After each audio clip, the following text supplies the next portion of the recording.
బులెటిన్లో మరో breaking news చూస్తున్నాం. దువ్వాడ శ్రీను ఫ్యామిలీ హైడ్రామాకు ఇంకా పులి స్టాప్ పడలేదు. 4 గోడల మధ్య తేల్చుకోవాల్సిన ఇంటి రచ్చ ఇప్పుడు రోడ్డుకెక్కింది. 5 రోజులైనా అసలు మ్యాటర్ కొలిక్కి రాలేదు. గొడవ సద్దుమణగలేదు. అటు వాణి ఇటు మాధురి ఇద్దరు పరస్పర ఆరోపణలతో వీధికెక్కారు.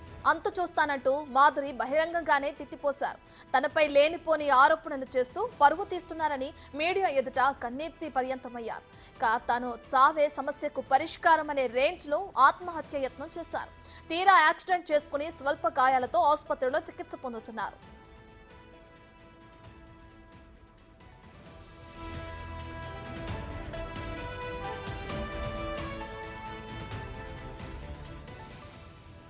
మరోవైపు 5 రోజులుగా టెక్కలిలోని దువ్వాడ శ్రీను ఇంటి ముందే ఆందోళన కొనసాగిస్తున్నారు తల్లి కూతుళ్లు.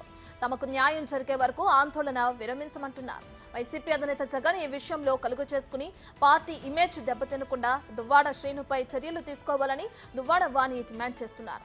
ఈ 5 రోజుల్లో ఎన్నో హైడ్రామాలు జరిగాయి. శ్రీను, వాణి, మాధురి ఫిర్యాదులపైన విచారణలు జరుగుతున్నాయి. మొత్తానికి వీరి రచ్చతో Tekkali talk of the town గా మారింది.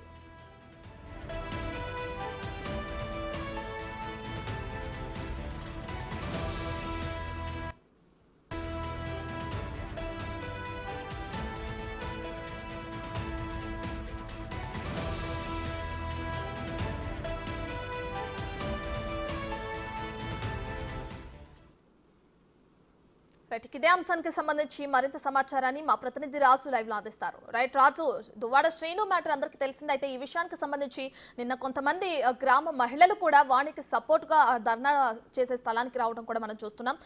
ఇంకా వాణి అక్కడే ఉన్నారా? వాణి తన కూతురు అక్కడే ఉండి ధర్నా చేస్తున్నారు. అలాగే మాధురి పరిస్థితి ఏ విధంగా ఉంది? 5 రోజులుగా కూడా దువ్వాడ వాణి తన ఆందోళన అయితే కొనసాగిస్తున్నటువంటి పరిస్థితి కనిపిస్తుంది. ముఖ్యంగా చూస్తే అటు దువ్వాడ శ్రీను ఇంటి లోపలే ఉన్నారు. ఇంటి లోపల నుంచి బయటికి వస్తున్నటువంటి పరిస్థితి లేదు.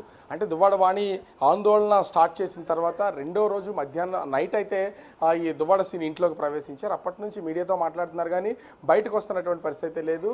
ఆ తలుపులు పగలగొట్టుకునైనా సరే లోపలికి వెళ్తాము, ఇది మాకు సంబంధించి, ఇది నా డబ్బులతో కట్టినటువంటి ఇల్లు, ఇది నేను స్వాధీనం చేసుకుంటాను అని ప్రస్తుతం అయితే దువ్వాడ వాణి, ఆమె కూతురు హైందవి, అదేవిధంగా దువ్వాడ వారి తండ్రి, మొత్తం కుటుంబ సభ్యులందరూ కూడా ప్రస్తుతం అదే ఇంటి దగ్గర ఉండి ఆందోళన కొనసాగిస్తున్నారు. 5 రోజులుగా ఇది జరుగుతున్నటువంటి పరిస్థితి తెలిసింది. అంటే దీనికి మొత్తము ఈ ఎపిసోడ్ మొత్తానికి కుటుంబ వ్యవహారానికి ఫుల్ స్టాప్ పెట్టాలంటే ఒక దువ్వాడ శ్రీను మాత్రమే దీన్ని ఫుల్ స్టాప్ పెట్టే అవకాశం అయితే ఉంది. ఎందుకంటే తను ఆ దువ్వాడ వాణితోనూ మాట్లాడాలి, కుటుంబ సభ్యులతో మాట్లాడాలి, వాళ్ళతో చర్చించి కానీ నిర్ణయం తీసుకునే అవకాశం అయితే ఉంది. కానీ దువ్వాడ శ్రీను ఇక్కడ స్పష్టంగా చెప్తున్నారు, నేను వాణితో కలిసి బ్రతకలేను, కలిసి ఉండలేను, 30 సంవత్సరాల నుంచి నేను ఎన్నో ఇబ్బందులు పడుతున్నాను. ఖచ్చితంగా ఈరోజు అంటే ఈరోజు సోమవారం కోర్టులకి అవకాశం ఉంటుంది కాబట్టి నేను నోటీస్ అయితే పంపిస్తాను, విడాకుల నోటీస్ పంపిస్తానని దువ్వాడ శ్రీను ప్రకటించినటువంటి పరిస్థితి ఉంది. ఈరోజు ఖచ్చితంగా దువ్వాడ శ్రీను వాణికి విడాకుల నోటీసులు అయితే పంపించే అవకాశం అయితే కనిపిస్తుంది. ఈ టోటల్ ఎపిసోడ్ జరుగుతున్నటువంటి నేపథ్యంలోనే నిన్న కొంతమంది దువ్వాడ వాణికి సంబంధించినటువంటి గ్రామస్తులందరూ కూడా ఒక్కసారిగా దాదాపుగా 20 మంది మహిళలు ఈ ఆందోళన జరుగుతున్నటువంటి దువ్వాడ శ్రీను ఇంటికి వచ్చినటువంటి పరిస్థితి ఉంది. వాళ్ళకి అంటే వీళ్ళందరూ కూడా చిన్నప్పటి నుంచి తెలిసినటువంటి వ్యక్తులు కావడంతో అటు వాణి కానీ శ్రీను కానీ ఇద్దరు విడాకులు తీసుకోకుండా ఉండాలి, సమస్యను పరిష్కరించుకోవాలి, కలిసి ఉండాలంటూ వీళ్ళు సంఘీభావం తెలియజేయడానికి అయితే వచ్చినటువంటి పరిస్థితి ఉంది. కానీ అందరూ లోపలికి వెళ్ళే ఆ సమయంలోనే దువ్వాడ వాణి ఒక్కసారిగా బయటికి రావడం, వీళ్ళందరితో మాట్లాడి ప్రస్తుతం మీరు వచ్చినందుకు వాళ్ళకి ధన్యవాదాలు తెలియజేసి అక్కడి నుంచి ఇంటికి పంపించేసినటువంటి పరిస్థితి ఉంది.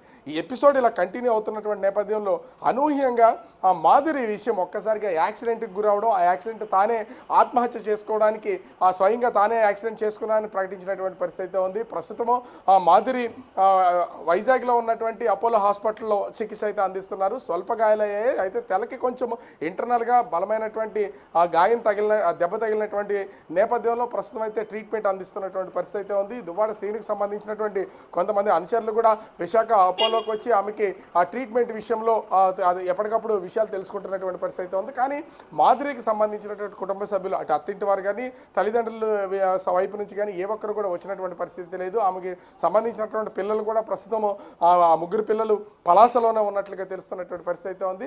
అయితే ఈ ఎపిసోడ్ ఇంకా సాగతీతగా కొనసాగుతున్నటువంటి పరిస్థితి ఉంది. దువ్వాడ వాణి మాత్రం ఎన్ని రోజులైనా సరే ఈ సమస్యకు పరిష్కారం దొరికే వరకు అక్కడే ఉంటానని చెప్తున్నటువంటి పరిస్థితి ఉంది.